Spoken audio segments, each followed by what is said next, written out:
بسم اللہ الرحمن الرحیم ورفعنا لک ذکرک صدق اللہ العظیم۔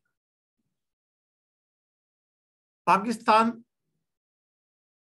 بنایا عوام نے اور اب پاکستان کو عوام ہی بچائے گی۔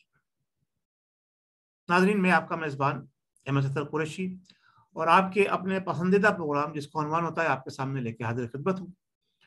آج ہم اپنی ملک کی صورتحال کے حوالے سے کچھ چیزہ ایسی باتوں پر گفتگو کریں گے کہ ہماری عوام کو ان کو سمجھنا ہوگا پاکستان کی فلاح، پاکستان کی بہبود کے لیے اور پاکستان کی ترقی اور خوشحالی کے لیے۔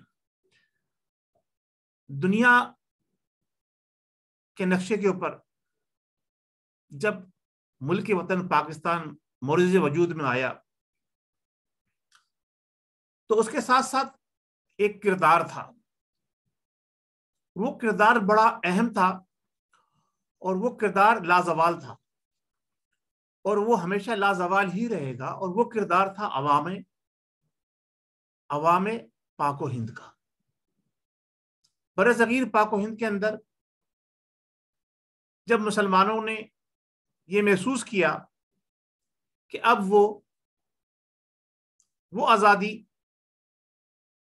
جو ایک مسلمان کو ہونی چاہیے، اس آزادی کے ساتھ اپنی زندگی نہیں گزار سکتے، تو انہیں ایک قیادت کی ضرورت پڑی، اور اس قیادت کی سوچ کو اجاگر کرنے کے لیے شاعر مشرق ڈاکٹر علامہ اقبال نے ایک تھیوری پیش کی، ایک نظریہ پیش کیا اور یہ کہا کہ مشرق سے ابھرتے ہوئے سورج کو ذرا دیکھ۔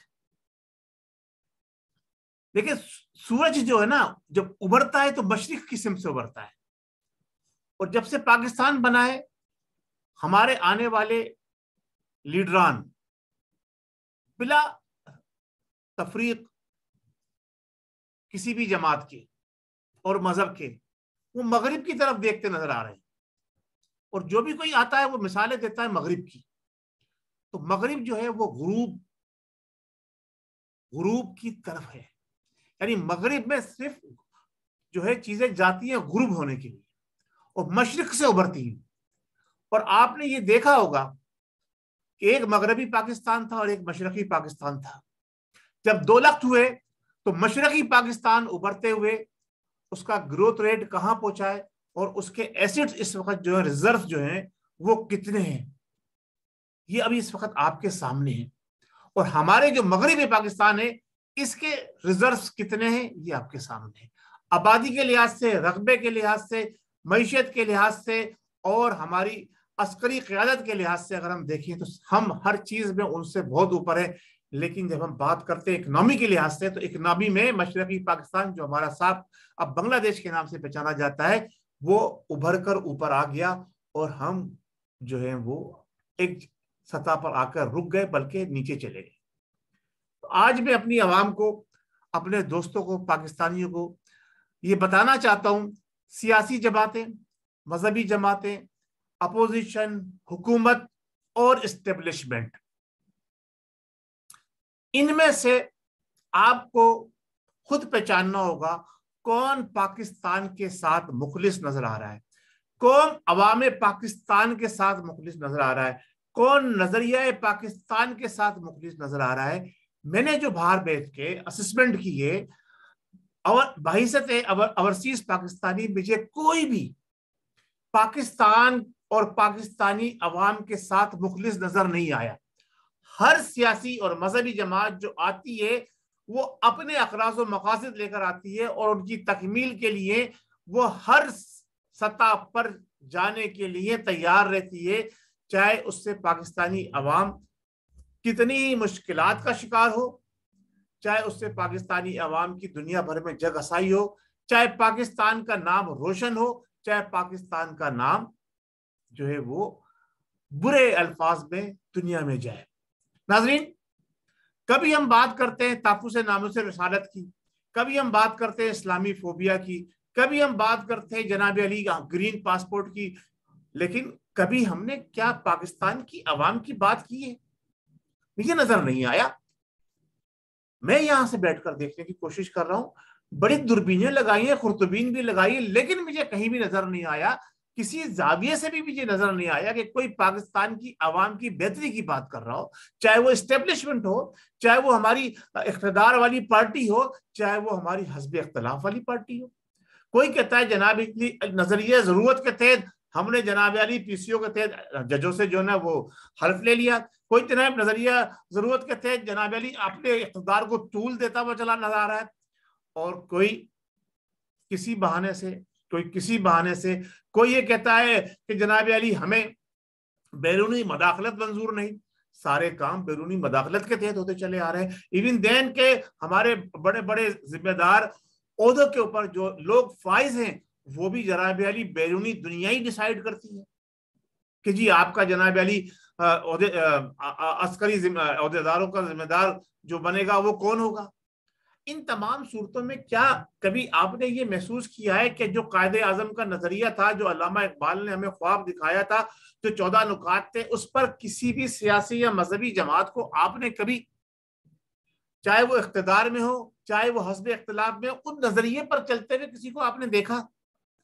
ماں سوائے متوسط طبقے اور غریب عوام کے جو ہر وقت پاکستان کا پرچم ہاتھ میں لے کے بلند کرتے رہے, یا وہ ہمارے مجاہدین, وہ ہمارے رنگروٹ, وہ ہمارے سپاہی, وہ ہمارے شاہین جو ہماری سرحدوں کی حفاظت کرنے پر مامور ہیں, جو ہمارے جغرافیائی پاکستان کو تحفظ دینے کے لیے مامور ہیں, ان میں بھی صرف وہ لوگ جو نچلی سطح کے ذمہ دار ہیں وہی ہمیں جو ہے پاکستان کی بات کرتے ہوئے نظر آئے, وہی پاکستان کی بقا اور سالمیت کے لیے اپنی جانوں کے نذرانے پیش کرتے نظر آئے.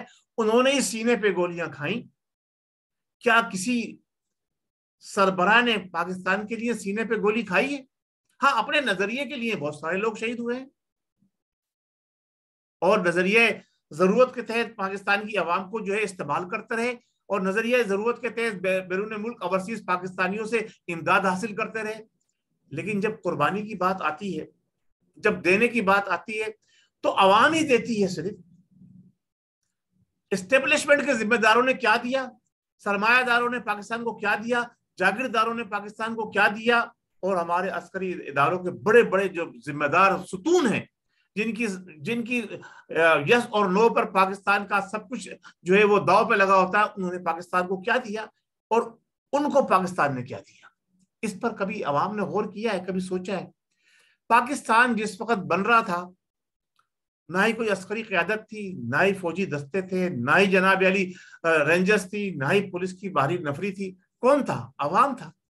ایک عوام کا سمندر تھا جنہوں نے قائد اعظم رحمۃ اللہ علیہ کی قیادت میں پاکستان بنانے میں اہم کردار ادا کیا. اس کے بعد جب پاکستان بن گیا تو اس وقت سے لے کے اب تک عوام کو کیا ملا؟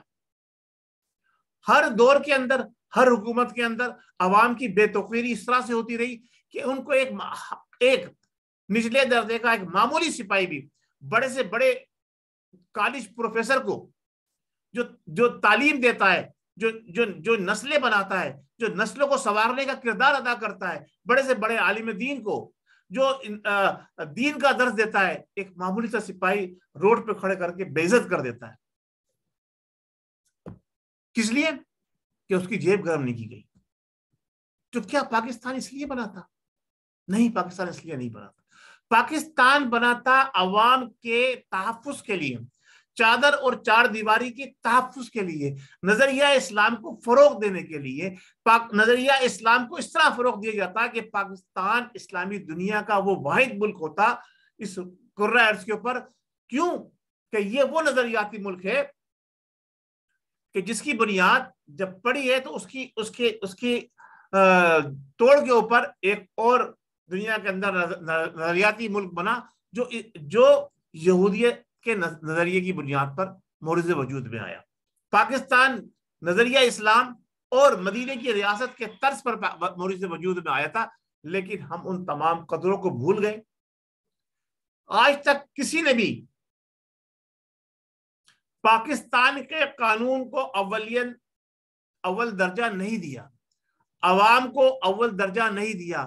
ہر شخص نے اپنی اپنی منڈیاں سجائیں.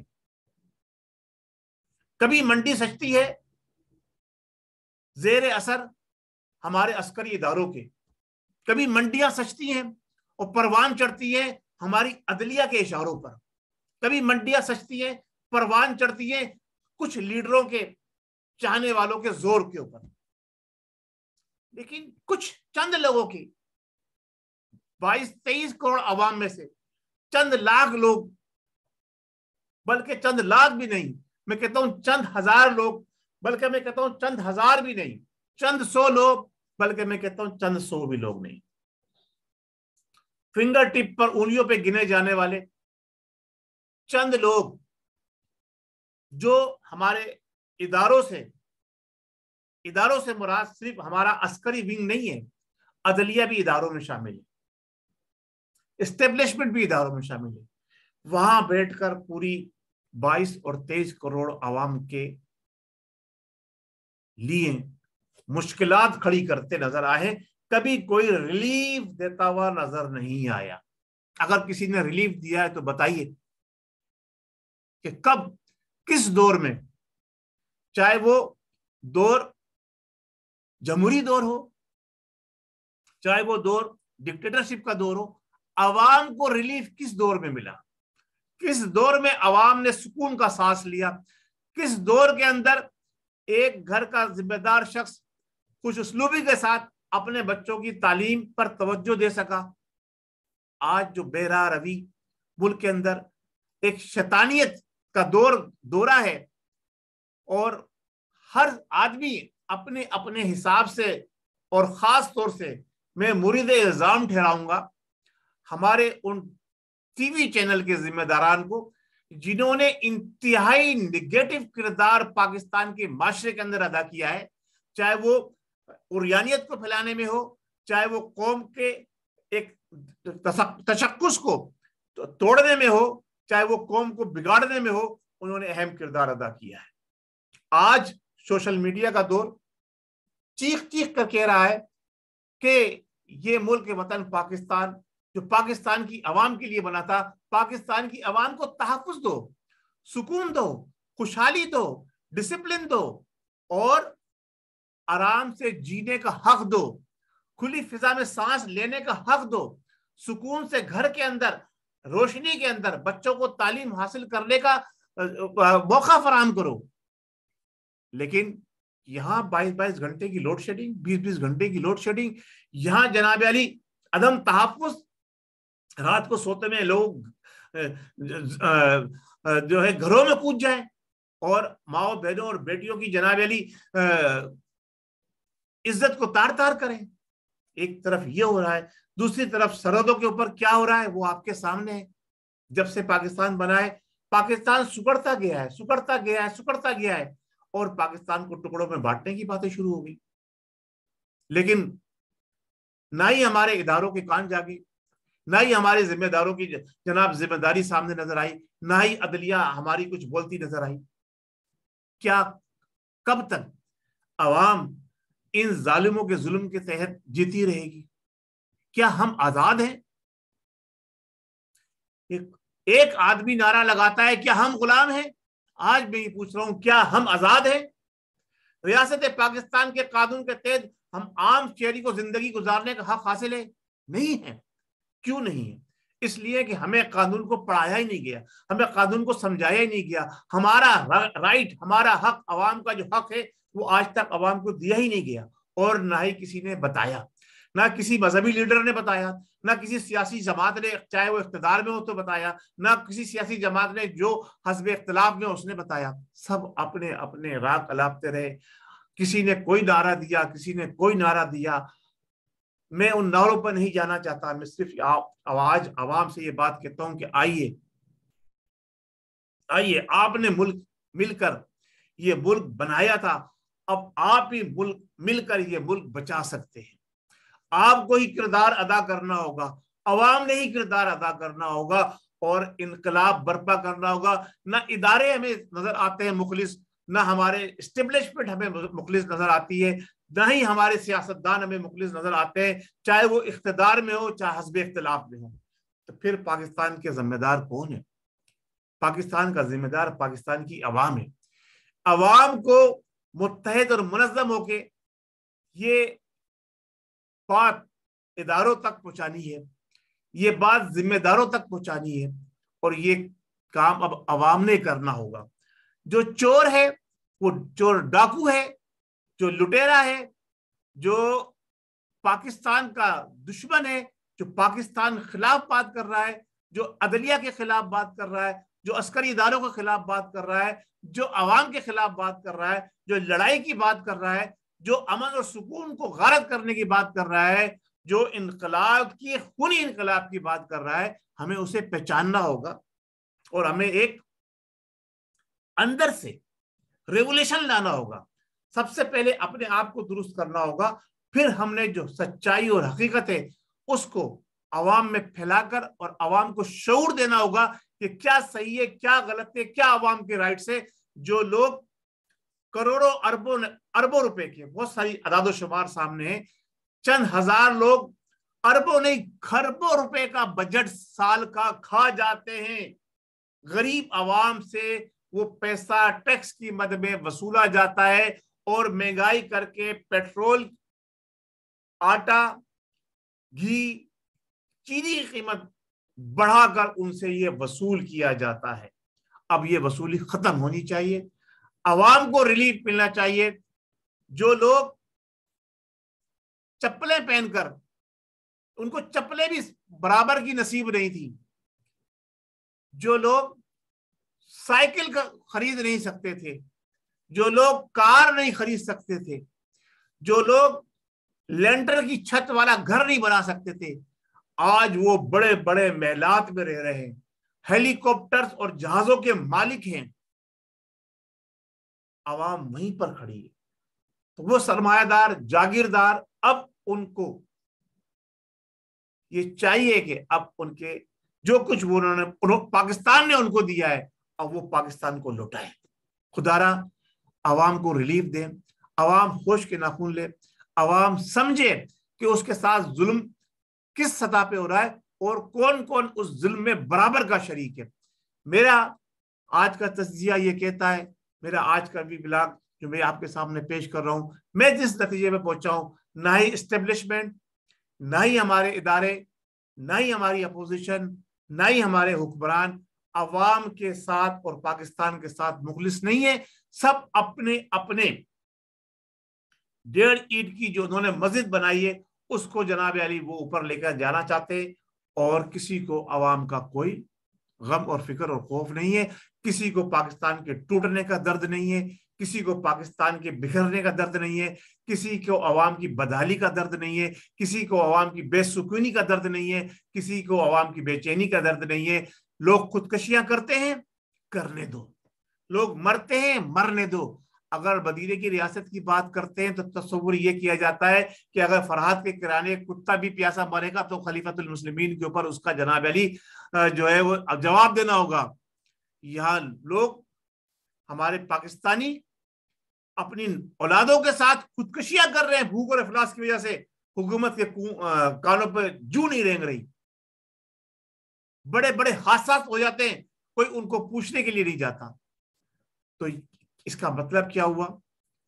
اس کا مطلب یہی ہے کہ جو یہود و نصارہ کی سازش جس کے تحت پاکستان کو ڈی اسٹیبلش کیا جانا تھا اس میں یہ تمام قوتیں شامل ہیں. اب عوام کو ان قوتوں کو ٹف ٹائم دینے کے لیے یکجا ہونا ہوگا تو ہی پاکستان کی بقا اور سالمیت برقرار رہ سکتی ہے. ورنہ جو لوگ سودا کر کے آ چکے ہیں، چاہے وہ اقتدار میں آئیں چاہے وہ حزب اختلاف میں جائیں، انہوں ڈیل کے تحت اقتدار میں آئے، ڈیل کے تحت حزب اختلاف میں گئے، ڈیل کے تحت ایکسٹینشن لی اور ڈیل کے تحت یہ سارے مقدمات کے فیصلے کیے جا رہے ہیں. یہ کھلا میں آپ کو بات بتا رہا ہوں. ایسی باتیں بہت کم لوگ آپ کو آ کے ٹی وی پر یا میڈیا پر بتائیں گے جو میں نے آج آپ کے ساتھ شیئر کی ہے. میں امید کرتا ہوں کہ اگر میری باتوں سے آپ متفق ہیں تو اس پیغام کو میرے عوام تک پہنچائیں، عام عوام تک پہنچائیں کہ یہ پاکستان عام عوام نے بنایا تھا، اور جو ہمارے اس وقت سربراہ ہیں، ذمہ داران ہیں، وہ قطعی طور پر عوام کے ساتھ مخلص نہیں ہے، ہر کوئی ڈیل کے تحت آیا ہے، لہٰذا اب آپ عوام ایک ڈیل بنائے، اس ڈیل کے تحت ان کو ذمہ داریاں دے، اگر یہ اس پہ پورے نہیں اترتے ہیں تو ان کو گریبان سے پکڑنے کا حق عوام رکھتی ہے۔ پاکستان بنایا عوام نے، پاکستان کو بچائے گی عوام، اور یہی موٹو لے کے ہم آگے بڑھیں گے انشاءاللہ تبارک و تعالیٰ۔